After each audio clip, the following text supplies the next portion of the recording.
à toutes et à tous. Merci pour la confiance renouvelée au programme de Sora TV. C'est l'heure du rendez-vous de l'actualité. Voici les grandes articulations à développer.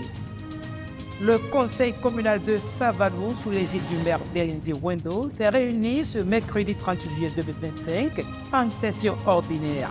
Plusieurs points étaient inscrits à l'ordre du jour.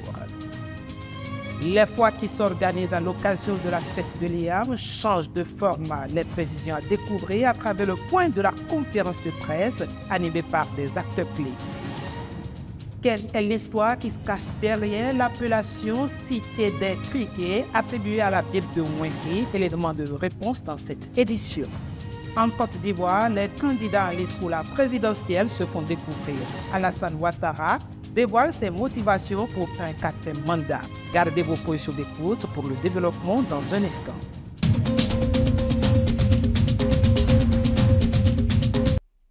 Fidèles téléspectateurs de Sora TV, à nouveau bonjour. Ouvrons cette randonnée informative par la cité de Savalou où le conseil communal a tenu ce mercredi 30 juillet 2025 sa 3e session ordinaire de l'année 2025 dédiée à l'adoption du collectif budgétaire au titre de l'année 2025 et à la construction d'un centre de santé communautaire. Le maire Wendo Delidji fait le point de la séance au micro de Émeric Vaudian. La 3e session ordinaire de l'année 2025. Plusieurs points ont été inscrits à l'ordre du jour, mais le point crucial, c'est l'adoption du collectif budgétaire. Le premier collectif budgétaire au titre de l'année 2025. Il faut reconnaître que nous avons eu des ressources nouvelles. Il y a certaines ressources qui ont été affectées à des projets pour lesquels nous n'avons pas reçu l'avis de non-objection de notre hiérarchie.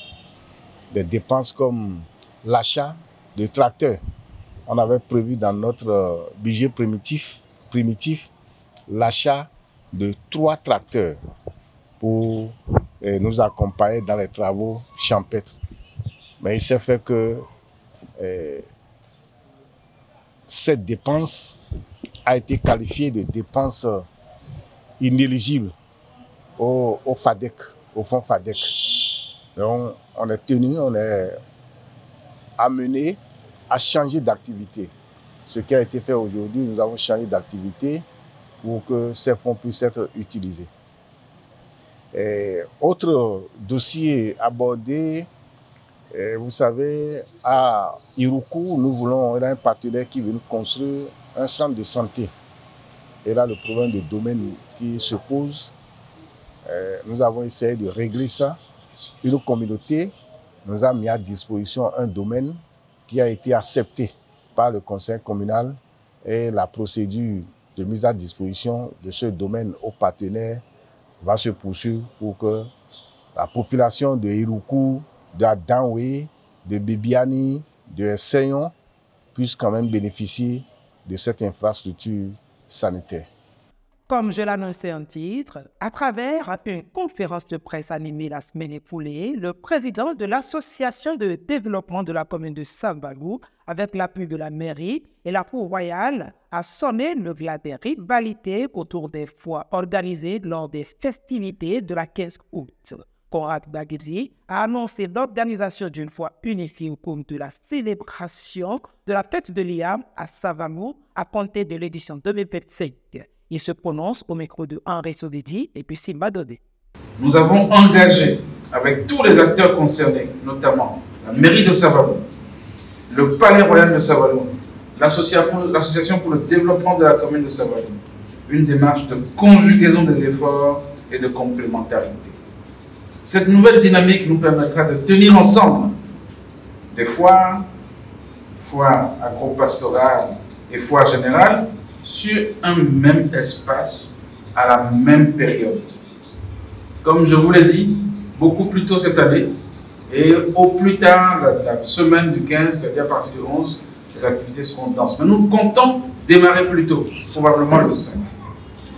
Notre volonté commune est simple: mutualiser les énergies, éviter la division et offrir au public, aux exposants, aux touristes et aux partenaires une expérience riche, plus cohérente, plus porteuse de développement pour l'ensemble de notre territoire.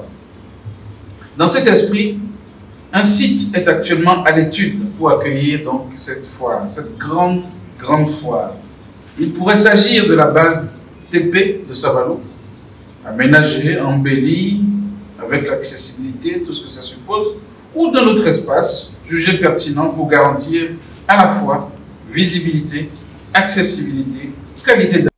Rendons-nous dans la cité du Pacte de la Terre. Pour les jeunes de Pira dans la commune de Banté, ne comptent plus rester en marge des décisions liées au développement de leur localité. Ils ont décidé de s'unir à travers une organisation mise sur fonds baptismaux le week-end dernier. Suivez le reportage de Téméric Vaudigno.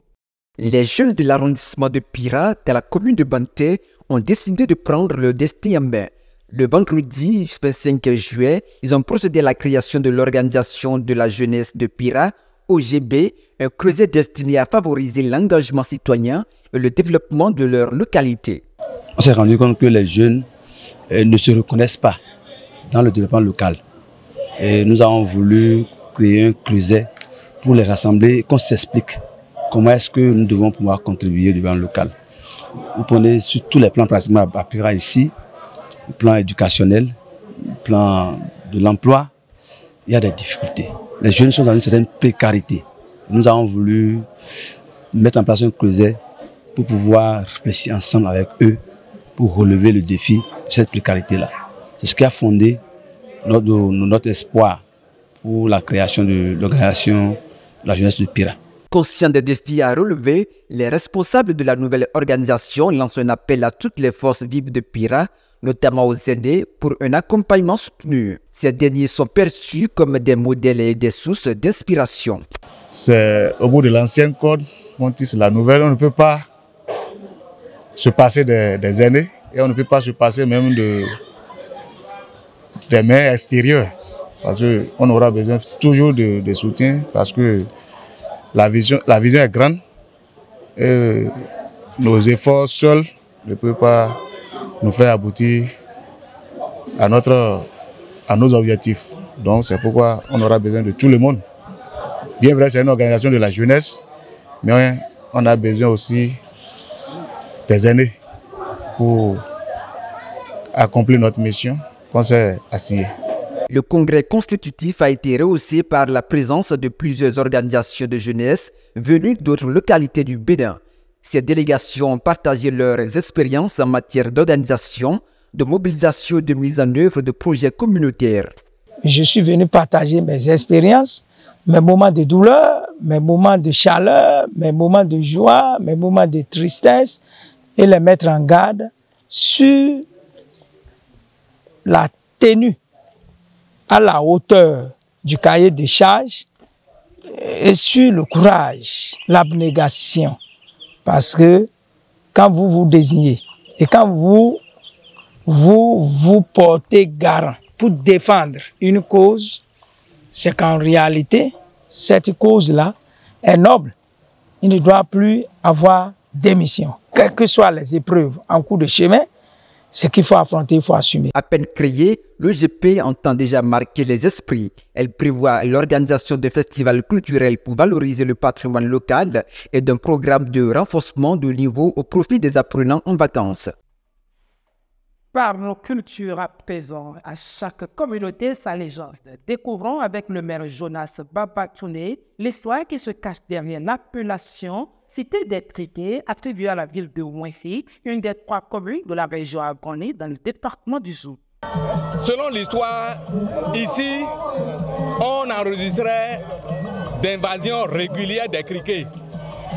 Si bien que les ancêtres se demandaient si ce n'est pas le marché des criquets qui s'anime ici. Donc c'est devenu Ouinfi. Francisé devient Ouinfi. Sinon c'est Ouinfi Ahi. Donc ce sont les criquets là qu'on désigne par Ouin ou bien sauterelles. C'est pourquoi on appelle désormais Ouinfi Ouenki, Ouenki ou Ouensi Ahi. Les sauterelles, depuis des temps anciens, ne continuent plus de nous envahir parce que les ancêtres ont dû trouver une méthode pour les évacuer. Il paraît que quand ils les envahissaient, ils soulevaient des bols, des gants, des bâtons pour les chasser. En criant, ils voltigent et ils s'enfuient. Et régulièrement, ils utilisent ces moyens-là. En plus, les insecticides du temps pour les évacuer. Donc, ils ont commencé par fuir la zone. Donc, on ne reçoit plus d'invasion de criquets. Ça fait autant jadis qu'on avait appris ça là. Mais le nom est resté. En interactualité, faisons un tour au pays de Nana Houphouët-Boigny où la course pour la présidentielle octobre 2025 est lancée. Après mes réflexions, j'ai décidé d'être candidat à l'élection présidentielle d'octobre 2025. C'est par ces mots que le président Alassane Ouattara a annoncé ce mardi 29 juillet 2025 sa candidature à la présidentielle pour un 4e mandat. En quoi c'est dire, il est candidat pour relever des défis sécuritaires, économiques et monétaires sans précédent dont la gestion exige de l'expérience. Et ce sera tout pour cette édition que nous vous remercions d'avoir suivi. Bonsoir,